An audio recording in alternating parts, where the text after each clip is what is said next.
90 రోజుల కోర్సు పూర్తి చేస్తే చాలు 100% ప్లేస్మెంట్ సపోర్ట్ తో సాఫ్ట్వేర్ జాబ్ మీ సొంతం. వెంటనే కోడ్ జ్ఞాన్ డెస్టినేషన్ ని సంప్రదించండి. నమస్తే, నేను విజయ్. పుష్ప 2 సంక్రాంతికి వస్తున్నాం. Game changer. ఈ సినిమాల నిర్మాతల మీద ఇప్పుడు ఐటీ రైడ్స్ జరుగుతున్నాయి. సో ఇప్పుడు ఐటీ రైడ్స్ జరుగుతున్నాయంటే దాని వెనక ఏదైనా అక్రమాలు జరిగాయా, లెక్కలు ప్రభుత్వానికి చెప్పకుండా సో భారీ స్థాయిలో ఏమన్నా కోట్ల రూపాయలను ఆర్జించారా, ఇలా రకరకాల అనుమానాలు కలుగుతున్నాయి. అసలు సినిమాని ఎలా నిర్మిస్తారు, సినిమా నిర్మాణం ఎలా జరుగుతుంది, వీటికి ఫైనాన్స్ ఎలా వస్తుంది, వీటిని ఎలా అమ్ముతారు, ఈ పూర్తి డీటెయిల్స్ మీకు డీటెయిల్డ్గా అర్థమయ్యే విధంగా ఈ వీడియో చేస్తున్నాను. మనతో పాటు దీని గురించి పూర్తిగా డీటెయిల్స్ చెప్పడానికి ఉన్నారు సినీ నిర్మాత కేతిరెడ్డి జగదీశ్వర్ రెడ్డి గారు. సార్ నమస్తే. నమస్తే. చాలామంది మేము సినిమాలు చూస్తుంటాం, సామాన్యులు, ప్రేక్షకులు, అభిమానులు. సినిమా టికెట్ కొనడం, ఆన్లైన్ బుక్ చేసుకోవడం, సినిమా చూడడం, రావడం, ఇంత వచ్చింది, ఇంత కలెక్షన్ వచ్చింది, ఇంత ఖర్చు అయింది, ఇన్ని 100 కోట్లు రికార్డు కలెక్షన్ సాధించాం. ఇప్పుడు చూస్తున్నాం. గతంలో ఏంది, 100 సెంటర్లు ఆడింది 50 రోజులు, 200 సెంటర్లో 100 రోజులు ఆడింది, ఇలా రికార్డ్స్గా చెప్పుకునేవాళ్ళు. కానీ ఇప్పుడు అంతా కూడా అన్ని కోట్ల రూపాయలు వచ్చాయి, ఇన్ని థియేటర్లో అన్ని కోట్లు వచ్చాయి, ఇన్ని రోజుల్లో అన్ని 100 కోట్లు వచ్చాయి అని. అసలు సినిమాని ఎలా ప్రొడ్యూస్ చేస్తారు, సినిమా డే 1 నుంచి పూర్తయ్యే వరకు, రిలీజ్ అయ్యే వరకు ఈ బిజినెస్ అంతా ఎలా నడుస్తుంది, కొంచెం సామాన్యులకి అర్థమయ్యే విధంగా చెప్తారా? ఎట్లా ఉంటుందంటే సినిమా ప్రొడక్షన్ అనేది ఇప్పుడు వీళ్ళు ఎలా ఆరాట పడుతున్నారు. ఇప్పుడు పెద్ద పెద్ద కంపెనీలు అని చెప్తున్నారు కదా. ఇప్పుడు ఎవరైనా కూడా ఇప్పుడు వచ్చిన మైత్రి మూవీస్ అయితే వీళ్ళందరూ ఏంటంటే వాళ్ళు ఎంత నష్టాల్లో ఉన్నా కూడా వాళ్ళకి నష్టాలు వస్తాయి. ఇప్పుడు దిల్ రాజుకి మొన్న 3-4 సినిమాలు పోయినాయి కదా. ఈ రొటేషన్లో ఉంటారు కాబట్టి, ఫైనాన్స్ రొటేషన్లో ఉంటారు కాబట్టి అది తెలియకుండా ముందు సంపాదించుంటారు. ముందు సంపాదించిన వాటి మీద ఇంట్లో పెట్టుకోరు కదా. సంపాదించుకున్న డబ్బుని ఏం చేస్తారంటే ఏదో ఒక ఆస్తుల రూపంలోనో వాటి రూపంలోనూ వేస్తారు. అంటే జీవితం మొదలైపోయింది మనకి. ఓకే, అంటే రొటేషన్ చేస్తూ ఉంటారు. ఒక సినిమా లాస్ అయినా కూడా ఇంకో సినిమా మీద ఇన్వెస్ట్ చేస్తారు, ఆ సినిమా దీన్ని కవర్ చేస్తారు. ఫైనాన్సర్ అనే ఆయన ఒక ఆయన ఉంటాడు. వాళ్ళు వచ్చి రైడ్ అయిన వాళ్ళ మీద కూడా రైడ్ జరిగింది. ఫైనాన్షియల్ మీద కూడా. ఓకే, బేసిక్గా ఎట్టుండేదంటే ఒకప్పుడు సినిమా వేరే ఉండేది. మనం కథ అనేది తయారు చేసుకున్న తర్వాత ఒక హీరోకి చెప్తే ఆ హీరో డేట్లు ఇస్తే ఆ హీరోకి రెమ్యునరేషన్ అది ఇది మాట్లాడి అతనికి ఒక అడ్వాన్స్ ఇచ్చి డైరెక్టర్ని ఒక ఆయన ఫిక్స్ చేసుకొని సినిమా ప్రొడక్షన్ అనేది జరుగుతూ ఉండేది. జరుగుతుండేటప్పుడు ఇన్ బిట్వీన్లో బిజినెస్ అయ్యేది. సినిమా హీరోని బట్టి బిజినెస్ అయ్యేది. హీరో ఒక రకంగా మార్కెట్ ఉన్న హీరో అనుకోండి, బిజినెస్ అవుతుంటే కొంచెం ఫైనాన్స్ తీసుకొని 25% మనకి అడ్వాన్స్ రూపంలో వచ్చేది. ఎవరిస్తారు? డిస్ట్రిబ్యూటర్లు కొనినోళ్ళు, జిల్లాల్లో ఉన్న 25% ఇస్తారు. మనము ఏం చేస్తాము, 25% ఇస్తాము. మిగతా ఒక 25% నుంచి 30% వరకు మనం ఫైనాన్సర్ దగ్గర ఎంగేజ్ చేస్తాం అమౌంట్. సినిమాకి అయ్యే ఖర్చులో 25% ముందుగానే డిస్ట్రిబ్యూటర్స్ ఇచ్చేస్తారు. డిస్ట్రిబ్యూటర్లు ఇస్తారు. సినిమా షూటింగ్ స్టార్ట్ అయిన వెంటనే ఆ సినిమా హీరో, డైరెక్టర్స్, కాస్టింగ్ ని బట్టి వీళ్ళు ఇస్తారు. ఆ సినిమాని బట్టి వాళ్ళు ఎగ్జిబిటర్ల దగ్గర, వాళ్ళు కూడా డిస్ట్రిబ్యూటర్లు అంటే వాళ్ళే ఉండి ఇవ్వరు. థియేటర్ ఓనర్ దగ్గర నుంచి తీసుకొని ఇస్తారు. వాళ్ళు థియేటర్లో ఏ థియేటర్లో ఈ సినిమా రిలీజ్ చేయాలంటే ఆ థియేటర్ ఓనరు డిస్ట్రిబ్యూటర్కి, ఎగ్జిబ్యూటర్కి ఇస్తాడు. ఆ ఎగ్జిబ్యూటర్ లేదా డిస్ట్రిబ్యూటర్ తీసుకొచ్చి ప్రొడ్యూసర్కి ఇస్తాడు. ఇది గతంలో జరిగే ప్రక్రియ, ఎప్పుడైనా జరిగే ప్రక్రియ ఇదే. ఇప్పుడు కూడా అదే ఇస్తారు. ఇక్కడ ఏం జరుగుతుందంటే ఇప్పుడు కాస్ట్ ఆఫ్ ప్రొడక్షన్ ఎక్కువ అయిపోయింది కదా. ఇప్పుడు మధ్యలో మీరు ఒక మాట కూడా అన్నారు, 25% డిస్ట్రిబ్యూటర్ ఇస్తే మిగిలిన 30%, 25% ఫైనాన్స్ చేస్తారు. ఫైనాన్స్ దగ్గర తీసుకుంటారు. ఇంట్రెస్ట్ తీసుకుంటారా? మామూలుగా ఇంట్రెస్టే ఎంత ఉంటుంది సార్? ఇంట్రెస్ట్ అంతకుముందు 3 రూపాయలు అట్లా ఉండేది.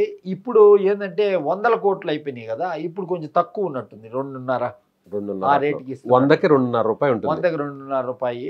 అంటే ఇక్కడ ఏం జరుగుతుందంటే సినిమా ఫీల్డ్లో సంపాదించిన వాళ్ళు తర్వాత సినిమా తీయకుండా ఈ డబ్బుని ఎవరో ఫైనాన్సర్ ద్వారా రొటేట్ చేస్తుంటారు. ఓకే, ఎవరి డబ్బు అని వాళ్ళకి తెలీదు. వాళ్ళ డబ్బు అన్నట్టే వాళ్ళు బిహేవ్ చేస్తారు. ఓకే, అది ఎలా అయినా కానీ ఫైనాన్షియర్స్ గా ఇలా మారుతారు కొంతమంది. వాళ్ళు సినిమాని బట్టి ఇవ్వమంటారు. ఓకే, సినిమాని బట్టే ఇస్తారు. ఇక్కడ ఫైనాన్స్ కూడా సొంత ప్రాపర్టీలు ఉంటేనే ఇస్తారు. ఏ పెద్ద హీరోతో పెట్టేవాళ్ళు పెద్ద సొంత ఆస్తులు పెట్టాల్సినంత అవసరం లేదు. వాళ్ళకి ఆటోమేటిక్గా ఒక చైన్ లాగా ఉంటుంది. అది ఒక సినిమా ఇప్పుడు కాబట్టి ఏంటంటే సినిమా ప్రొడక్షన్ అనేది ఓకే, అక్కడ ఫైనాన్స్ చేస్తారు, అక్కడ 25% డిస్ట్రిబ్యూటర్లు ఇచ్చారు, 25% ఫైనాన్షియల్స్ దగ్గర తీసుకున్నారు, 50%, మిగిలిన 50% ప్రొడ్యూసర్ ఓన్ మనీ. మిగిలిన 50%లో ప్రొడ్యూసర్ ఓన్ మనీ ఎవరు బెటరు?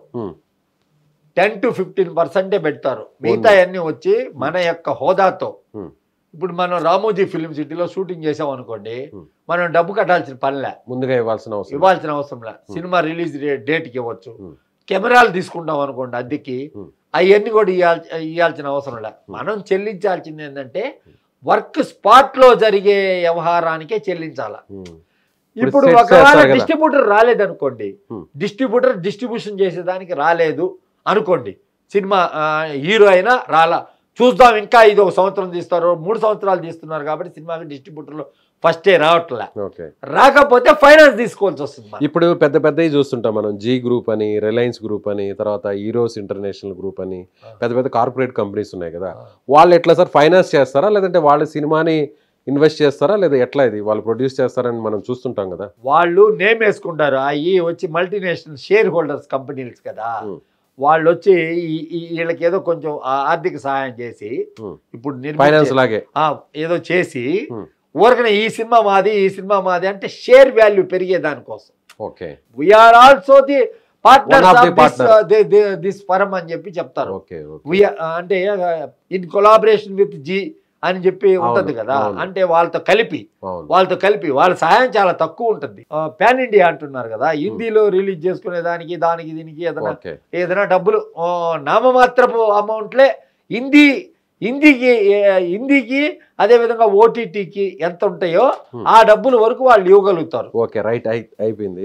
ఇప్పుడు మిగిలిన అంటే ఇవన్నీ కూడా క్రెడిట్ అన్నారు, స్టూడియోకి లేకపోతే సెట్స్ కి వీటన్నిటికి కూడా క్రెడిట్, సినిమా రిలీజ్ అయిన తర్వాత వాటికి ఇవ్వాలి. మిగతాది 15% నిర్మాత ఖర్చు పెట్టుకుంటాడు. మరి హీరో, హీరోయిన్, డైరెక్టర్ వీళ్ళకి ముందుగానే అమౌంట్స్ ఇస్తారా? జనరల్ గా వచ్చి ఇప్పుడు హీరోలు వచ్చి సినిమా బిజినెస్ బట్టి వాళ్ళు షేర్ తీసుకుంటున్నారు. మామూలుగా నామినల్ గా కొంచెం అమౌంట్ తీసుకొని వాళ్ళు షేర్ హోల్డర్స్ లాగా ఉంటున్నారు. ఇప్పుడు మనం వింటుంటాం ఒక్కో హీరోకి 100 కోట్లని, 200 కోట్లని, 50 కోట్లని వింటుంటాం. ఈ అమౌంట్ ని సినిమాకు ముందు ఎంత ఇస్తారు? ఇప్పుడు సినిమాకు ముందు ₹1 కూడా తీసుకొని హీరోలు కూడా ఉంటారు. చూద్దాంలే మధ్యలో షూటింగ్ మధ్యలో తీసుకుంటాము అనే ఉద్దేశంతో ఉంటారనమాట. ప్రొడ్యూసర్ని బట్టి అది. ఇప్పుడు ప్రొడ్యూసర్ కొంచెం నిజాయితీగా ఉండేవాడు అనుకోండి, డబ్బులు తీసుకోరు, ₹1 కూడా తీసుకోరు, ఇస్తులేండి కానివ్వండి అని అంటారు. ఎందుకు కొన్నిసార్లు వచ్చి ఫస్టే కావాలని చెప్పి అడిగే వాళ్ళు కూడా ఉంటారు. అది ప్రొడ్యూసర్ హీరోకి మధ్య ఉన్న అండర్స్టాండింగ్. కొంతమంది వాళ్ళే సొంతంగా ప్రొడ్యూసర్ గా లాగా మారి, అంటే ఇండైరెక్ట్ ఎలాంటి ఇన్వెస్ట్మెంట్ లేకుండా ఈ ఏరియా నాదని, లేకపోతే వచ్చిన సినిమాలు బిజినెస్ నాకు ఇంతని, ఇలా ఉంటుందా? పర్సంటేజ్ లాగా ఏమైనా మాట్లాడుకుంటారా? బేసిక్గా ఏముంటుందంటే వాళ్ళు రెమ్యునరేషన్ కొంచెం ఫిక్స్ చేసుకుంటారు. ఓకే, ఒక 100 కోట్లని మీరు అనుకున్నారనుకోండి, నాకు 50 ఇవ్వండి, ఒక 25 పైసలు 30 పైసలు పార్ట్నర్షిప్ ఇవ్వండి.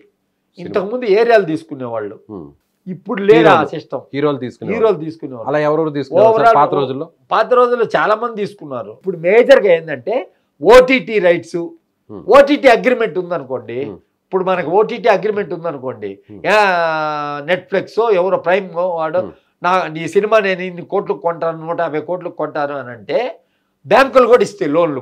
ఇప్పుడు ఈ నెట్ఫ్లిక్స్ కానీ, ప్రైమ్ కానీ, మిగిలినటువంటి వాట్ ఎవర్ ఏదో ఓటీటీ ప్లాట్ఫామ్స్ ముందుగానే సినిమా షూటింగ్ జరిగే టైంలోనే, ఓపెన్ జరిగే టైంలోనే షూటింగ్ అప్పుడే అగ్రిమెంట్ చేసుకుంటాయి. పెద్ద హీరో సినిమాకి అగ్రిమెంట్ చేసుకుంటాయి. వీళ్ళు ఏమైనా ముందు ఇన్వెస్ట్ చేస్తారా? అంటే అమౌంట్ అడ్వాన్స్ గా ఏమైనా ఇస్తారా? అందుకే థర్డ్ పార్టీలు ఎంగేజ్ చేస్తారు. థర్డ్ పార్టీలు ఎందుకు ఉంటారు ఇన్ బిట్వీన్ అంటే ప్రొడ్యూసర్ కి ఓటీటీకి మధ్య ఇంకొక కంపెనీ, థర్డ్ పార్టీ ఉంటుంది. వీళ్ళు దానికి అమ్ముతారు, వీళ్ళు వాళ్ళకి అమ్ముతారు. వీళ్ళు ఏం చేస్తారు, ఒకవేళ కంపెనీ ఇవ్వలేదనుకో, పే చేయలేదనుకో, వీళ్ళు మనం కంపెనీకి అమ్మున్నాము అని చెప్పి వీళ్ళు డబ్బులు తీసుకుంటారు. బ్యాంకుల్లో డబ్బులు తీసుకుంటారు, ఎక్కడ బయట డబ్బులు ఎవరు తీసుకుంటారు? ఇప్పుడు బ్యాంకు అన్నారు కదా, థర్డ్ పార్టీలు డబ్బులు తీసుకుంటారు, ఫైనాన్స్ తీసుకొని ఇస్తారు. కానీ ఓటీటీ వాళ్ళైతే ముందు డబ్బులు ఇవ్వరు. ఓటీటీ వాళ్ళు కొన్నిటికి ఇస్తారు. మామూలు చిన్న సినిమాకి అయితే అసలు ఇవ్వరు. పెద్ద సినిమాలకైతే ఇస్తారు. పెద్ద సినిమాలకైతే ఇస్తారు. ఓకే.